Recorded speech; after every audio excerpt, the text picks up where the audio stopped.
Most of the Filipinos wouldn't bother search or ask if how the Philippines met independence. Some won't even mind how their ancestors lived back then. Will history be a past without living memories? Or will us, Filipinos, ignore what was the past because we're busy struggling with our own lives today? Have we not asked ourselves if the Philippine society in the 19th century is similar today? Or what was then the lives of our ancestors during the Philippine society of 19th century?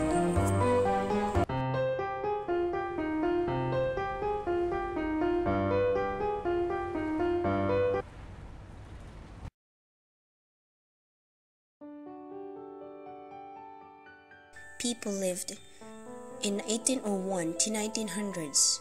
We have to go back to 19th century.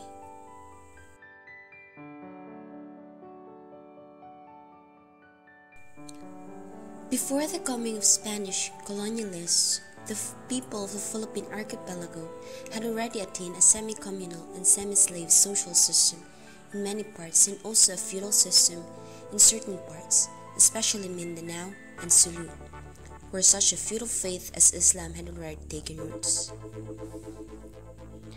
In addition, the absence of political unity involving all or the majority of the people of the archipelago allowed the Spanish conquistadors to impose their will on the people step by step, even with a few hundreds of colonial troops at the start.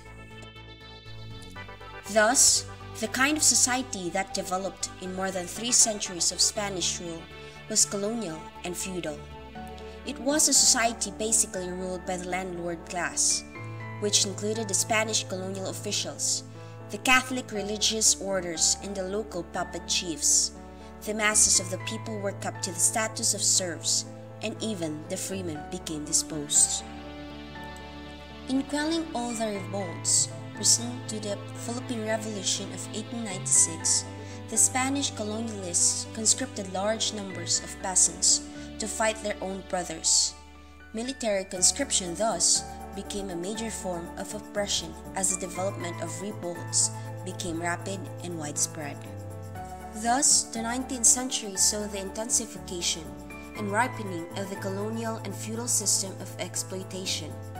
The Spanish colonial government was compelled to draw more profits from its feudal base in the Philippines to make up for the decline of the galleon trade and to adjust to the increasing pressures and demands of capitalist countries.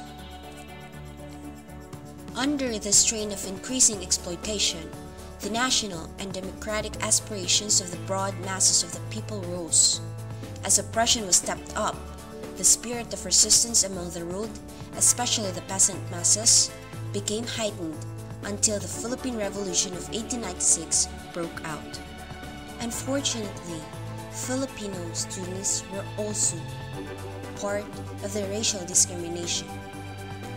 The entry of native students into the Royal and Pontifical University of Santo Tomas and other colonial clerical colleges became conspicuously large. They were still the object of racial discrimination by their Spanish classmates and friar mentors.